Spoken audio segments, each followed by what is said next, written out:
এতদিনের যে রাজনৈতিক ইতিহাস সেটারই বা কি দাঁড়াবে, এই সকল কিছু বিবেচনা আমার কমন সেন্স বলে উনি ফিরে আসবে। শেখ হাসিনার আমলে দেখেছি যে জনাব তারেক রহমানের বক্তব্য প্রচার নিষিদ্ধ ছিল এবং সেটা কোর্টের আদেশ দিয়ে নিষিদ্ধ ছিল। সেটা যদি গণতন্ত্র না হয় তাহলে এটাই বা কি করে গণতন্ত্র হয়? দেখুন, উনি বাংলাদেশের নাগরিক, ওনার পরিবার এবং ওনার বাংলাদেশের রাজনীতিতে দীর্ঘদিনের অবদান আছে এবং ওনার পরিবারকে সপরিবারে হত্যা করা হয়েছে এবং বাংলাদেশের স্বাধীনতা সংগ্রামের তখন আওয়ামী লীগ ছিল একমাত্র রাজনৈতিক দল। তো সকল কিছুর বিবেচনায় ওনার বয়সও হয়েছে। বাংলাদেশে যদি উনি ফিরে না আসেন ওনার দলের অবস্থা কি দাঁড়াবে বা ওনার এতদিনের যে রাজনৈতিক ইতিহাস সেটারই বা কি দাঁড়াবে, এই সকল কিছু বিবেচনা আমার কমন সেন্স বলে উনি ফিরে আসবে। মানতে হবে মানুষ আমাকে ভোট দিয়ে এমপি বানিয়েছে, এটা তো বিএনপিকে কঠিন সত্যটা মেনে নিতে হবে। মানুষের ভোটের অধিকারে যদি দল বিশ্বাস করে, মানুষের পছন্দের প্রতি যদি আস্থা রাখতে হয় এবং আমরা যে গণতন্ত্রের কথা বলছি সেটা যদি মানতে হয়, তাহলে আপনি যে প্রশ্ন করছেন যে আজকে একটি দল এই অনুষ্ঠান বর্জন করেছে, তাদেরকে তো আমার বলতে হবে যে তাহলে তো আপনারা গণতন্ত্রে বিশ্বাস করেন না, মানুষের রায়ের প্রতি আপনারা শ্রদ্ধাশীল নন। তাহলে 17 বছর কিসের জন্য আন্দোলন করেছেন? আজকাল তো গণমাধ্যম কেবল 26টা চ্যানেল নয়, আজকাল প্রত্যেকের হাতেই গণমাধ্যম আছে, যে যে শুনতে চায় তারা শুনতে পারবে। এভাবে তো আসলে কারো বক্তব্য প্রচার বন্ধ রাখা যায় না। আমরা শেখ হাসিনার আমলে দেখেছি যে জনাব তারেক রহমানের বক্তব্য প্রচার নিষিদ্ধ ছিল এবং সেটা কোর্টের আদেশ দিয়ে নিষিদ্ধ ছিল। সেটা যদি গণতন্ত্র না হয় তাহলে এটাই বা কি করে গণতন্ত্র হয়? আমি ছাত্র শিবিরেরও না, ছাত্র দলেরও না, এটা নিয়ে আমার কোনো বক্তব্য নাই।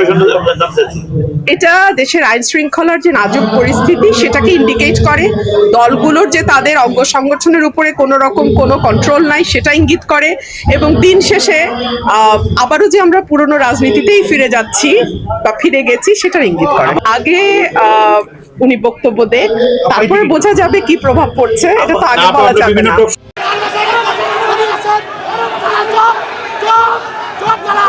আমাদের রংপুর 3 আসনে যে সকল শহীদ পরিবার এবং আহত আছে, আমাদের মাননীয় সংসদ সদস্য রংপুর 3 আসনের এমপি মহোদয় জনাব বেলাল স্যারকে বলতে চাই, আপনি কি একটা বারো আমাদের এই জুলাই শহীদ পরিবারের বাসায় গিয়ে কি খোঁজ নিয়েছেন? তারা কি অবস্থায় দিন পার করতেছে, তারা কি করতেছে, এইসব কি কোনো খোঁজ নিয়েছেন?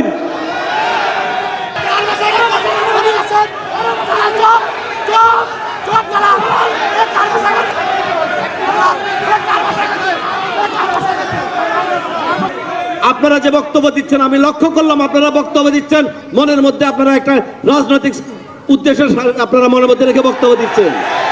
এটা তো কোনো রাজনৈতিক দলের একানোর জন্য নয়। এই জুলাই যুদ্ধ সকলের, আপনাদেরকে মানুষের প্রতি রেসপেক্ট রাখতে হবে, সম্মান বোধ রাখতে হবে, মিউচুয়াল রেসপেক্ট রেখে কথা বলবেন। এখানে কেউ জুলাই যুদ্ধকে বিক্রি করে অর্জন করে কারো এটা একার নয়। এখানে যারা বক্তব্য রাখতেছেন আপনাদের সামনে এখানে সম্মানিত লোকজন বসে আছে, এটা কোনো ফেলনা লোকজন নয়। রাজনৈতিক বক্তব্য দেওয়ার সময় আপনারা কাউকে ছোট করবেন না। আপনারা যেখানে এখানে বক্তব্য দিবেন নিরপেক্ষ দৃষ্টিতে এবং সুন্দরভাবে বক্তব্য দিবেন, সম্মান রেখে। আপনার রাজনৈতিক মাঠে আপনারা রাজনৈতিক বক্তব্য দিবেন, এখানে কোনো রাজনৈতিক বক্তব্য কাউকে ছোট করে কারো অসম্মান করে বক্তব্য দিবেন না। যারা এরপরে বক্তব্য দিবেন বক্তব্য সংক্ষেপ করবেন।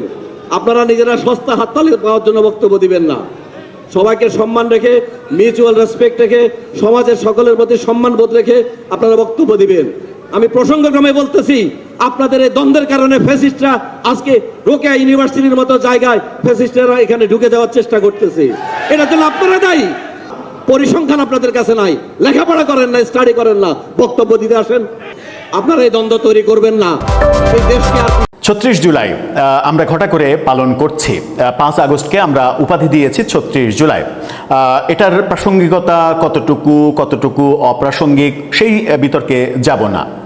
5 আগস্ট যখন আমরা জুলাই গণ অভ্যুত্থান দিবস পালন করছি, তখন মানে পুরোটাই তো 5 আগস্ট হলেও ওই 36 জুলাই যেহেতু বলা হচ্ছে, আমরা এখনো জুলাইয়ের মধ্যেই আছি। মানে জুলাই যোদ্ধাদের মানে যে বক্তব্য, সেই বক্তব্যকে যদি আমরা ধারণ করি তাহলে সেটাই আছি। সেই জুলাইকে কেন্দ্র করেই হিউম্যান রাইটস ওয়াচ এবারের দ্বিতীয় বর্ষপূর্তি যখন হচ্ছে, সেই দ্বিতীয় বর্ষপূর্তির জুলাই মাসকে কেন্দ্র করে ভয়ঙ্কর তথ্য দিচ্ছে হিউম্যান রাইটস ওয়াচ, আন্তর্জাতিক মানবাধিকার সংগঠন। হিউম্যান রাইটস ওয়াচের উদ্বেগ, তাদের পরিসংখ্যান আমাদেরকে অন্য বার্তা দিচ্ছে। হিউম্যান রাইটস ওয়াচ বলছে যে যে সকল অভিযোগে শেখ হাসিনাকে তাড়ানো হয়েছিল সেই সকল অভিযোগ থেকে বাংলাদেশ বেরোতে পারেনি এবং জুলাই মাসে ভয়ঙ্কর মানবাধিকার লঙ্ঘনের ঘটনা ঘটেছে, বিচার বহির্ভূত হত্যাকাণ্ডের ঘটনা একেবারে সরাসরি না হলেও রাজনৈতিক সহিংসতায় হত্যাকাণ্ড বেড়েছে। চলুন একটু হিউম্যান রাইটস ওয়াচের এই প্রতিবেদন এবং তাদের উদ্বেগ নিয়ে একটু বিস্তারিত জানার চেষ্টা করি প্রথম আলোর রিপোর্টের মাধ্যমে। থাকবেন পলিটিক্স টিভির নিয়মিত আয়োজনে।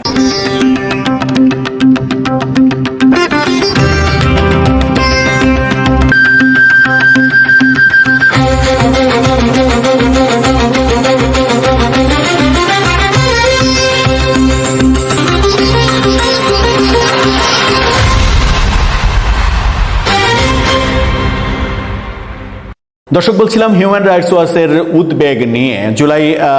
জুলাইয়ের দ্বিতীয় বর্ষপূর্তি যখন আমরা পালন করছি, একেবারে ঠিক কাটাই কাটাই যখন আমরা 2 বছর পূর্তির দিনে অবস্থান করছি, ঠিক সেই সময় উদ্বেগজনক একটা খবর এবং সেই উদ্বেগের কথা জানাচ্ছে হিউম্যান রাইটস ওয়াচ।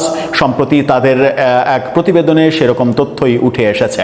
প্রথম আলোর এই শিরোনামটা দেখে নিন। সেখানে বলা হচ্ছে, হিউম্যান রাইটস ওয়াচের প্রতিবেদন, জুলাইয়ে রাজনৈতিক সহিংসতায় নিহত 6।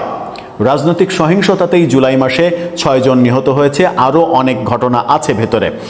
বলা হচ্ছে, গত জুলাই মাসে দেশের রাজনৈতিক সহিংসতায় 6 জন নিহত হয়েছে। এছাড়া এই সময়ে রাজনৈতিক দলগুলোর কোন্দল ও অন্তঃকোন্দলে 164 জন আহত হয়েছে। মানবাধিকার সংগঠন হিউম্যান রাইটস ওয়াচ সাপোর্ট সোসাইটির প্রকাশিত জুলাই মাসের মানবাধিকার পরিস্থিতি পর্যবেক্ষণ প্রতিবেদনে এই তথ্য উঠে এসেছে। দেশের 16টি জাতীয় দৈনিকে প্রকাশিত সংবাদ, হিউম্যান রাইটস ওয়াচের নিজস্ব তথ্য সংগ্রহ এবং স্থানীয় প্রতিনিধিদের পাঠানো তথ্যের ভিত্তিতে এই মাসিক প্রতিবেদন প্রস্তুত করা হয়েছে। এক সংবাদ সম্মেলনে তেমনটাই জানানো হয়েছে। প্রতিবেদন বলছে, জুলাই মাসে 45টি রাজনৈতিক সহিংসতায় 6 জন নিহত এবং 164 জন আহত হয়েছে। এক মাসে রাজনৈতিক সহিংসতায় যদি 6 জন নিহত হয়, সেটাকে কি আপনি কোনো ছোট ঘটনা বলতে পারেন? কোনোভাবেই না। জুন মাসে 58টি সহিংসতায় তার চাইতে বেশি ছিল, একটু উন্নতি হয়েছে। জুন মাসে নিহত হওয়ার সংখ্যা 9 জন আর আহত হওয়ার সংখ্যা ছিল 346 জন। ভয়ঙ্কর, ডবল ছিল প্রায় আহত। জুলাইয়ে বিএনপির অভ্যন্তরীণ কোন্দলে 14টি ঘটনায় 2 জন নিহত হয়েছে, 48 জন আহত হয়েছে। বিএনপি জামাতের সংঘর্ষের 6টি ঘটনায় 44 জন আহত হন এবং বিএনপি আওয়ামী লীগের সংঘর্ষে 3টি ঘটনায় 13 জন আহত হয়। বিএনপি এনসিপি সংঘর্ষে 5টি ঘটনায় 38 জন এবং বিএনপি অন্য দলের মধ্যে 14টি সংঘর্ষে 16 জন আহত হয়। এছাড়া অন্যান্য দলের মধ্যে 3টি সংঘর্ষের ঘটনায় 3 জন নিহত এবং 5 জন আহত হন। নিহত 6 জনের মধ্যে বিএনপিরই 3 জন এবং পার্বত্য চট্টগ্রাম ভিত্তিক আঞ্চলিক রাজনৈতিক দল জেএসএস ও ইউপিডিএফ এর 3 জন সদস্য রয়েছে।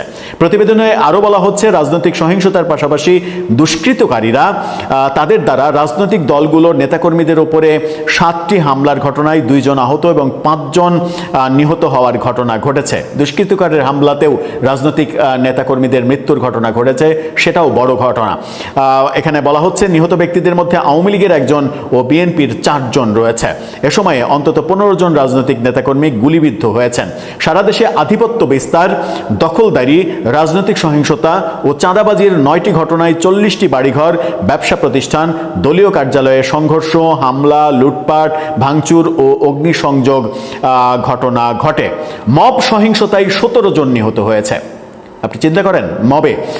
হিউম্যান রাইটস ওয়াচ বলছে, জুলাইয়ে চুরি, ডাকাতি, ছিনতাই, বাকবিতণ্ডা, আধিপত্য বিস্তার, ধর্ম অবমাননা সহ নানা অভিযোগে সংগঠিত 49টি মব সহিংসতা এবং গণপিটুনির ঘটনায় অন্তত 17 জন নিহত এবং 51 জন আহত হয়েছে। সাংবাদিক নির্যাতনের তথ্য উল্লেখ করে প্রতিবেদনে বলা হয়, এ মাসে 36টি ঘটনায় 55 জন সাংবাদিক নির্যাতন ও হয়রানির শিকার হয়েছে। এসব ঘটনায় অন্তত 21 জন আহত, 9 জনের লাঞ্ছনা এবং 8 সাংবাদিক হুমকির সম্মুখীন হয়েছেন। 3 সাংবাদিক আটক এবং 8 মামলায় 14 সাংবাদিককে অভিযুক্ত করা হয়েছে। আইন শৃঙ্খলা রক্ষাকারী বাহিনীর হেফাজতে 3 জনের মৃত্যুর ঘটনাও ঘটেছে এই সময়ে। বিচার বহির্ভূত হত্যাকাণ্ড এবং হেফাজতে মৃত্যু প্রসঙ্গে এখানে বলা হয়েছে যে জুলাইয়ে আইন শৃঙ্খলা রক্ষাকারী বাহিনীর হেফাজতে 3 জনের মৃত্যু হয়েছে। তাদের মধ্যে পুলিশ হেফাজতে 2 জন, ডিবি হেফাজতে 1 জন মারা গেছে। অথচ সরকারের পক্ষ থেকে বারবার বলা হচ্ছে এই সব কারণে বিচার বহির্ভূত হত্যাকাণ্ড সেই ঘটনা বাংলাদেশে ঘটেনি তাদের আমলে। যৌথ বাহিনীর অভিযানে গ্রেপ্তার হয়েছে 9,000 আসামি, 9,000 মানুষকে গ্রেপ্তার করা হয়েছে এই 1 মাসে। এটা একটা বিপুল সংখ্যক গ্রেপ্তার। সভা সমাবেশে হামলার ঘটনা ঘটেছে, সেটা আপনারা সবাই জানেন যে জুলাইয়ে এনসিপির যে কাণ্ড, হবিগঞ্জ সিলেটে যে কাণ্ডগুলো হলো সেই কাণ্ডগুলো ঘটেছে এবং জুলাই যাত্রা উপলক্ষে সাভারে এনসিপির সমাবেশে হামলায় এই কাণ্ডগুলো ঘটেছে। 95 নারী ও শিশু ধর্ষণের শিকার, ভয়ঙ্কর ব্যাপার। নারী ধর্ষণ, শিশু ধর্ষণ, বালাৎকার, এই ঘটনাগুলো ভয়ঙ্করভাবে বেড়ে গেছে এবং যে খবরগুলোর সঙ্গে মাদ্রাসা, ধর্মীয় প্রতিষ্ঠান, মসজিদ, মক্তব এগুলোর হুজুর, শিক্ষক, শিক্ষার্থী তাদের সম্পৃক্ততার ব্যাপারগুলো বারবার ঘুরে ফিরে আসছে এবং ঘুরে ফিরে যখন আসছে তখন ধর্মভিত্তিক সংগঠনগুলো সভা সেমিনার করে বলছে যে কওমি শিক্ষা ব্যবস্থাকে বিতর্কিত করার জন্য মিথ্যা সব অভিযোগ সামনে আনছে প্রগতিবাদীরা। আমরা কোন দেশে বাস করছি আদতে দর্শক? আপনার ভাবনার মধ্যে সেই প্রশ্নের উত্তরটা আসলে জানিয়ে লিখতে পারেন আমাদের কমেন্ট বক্সে।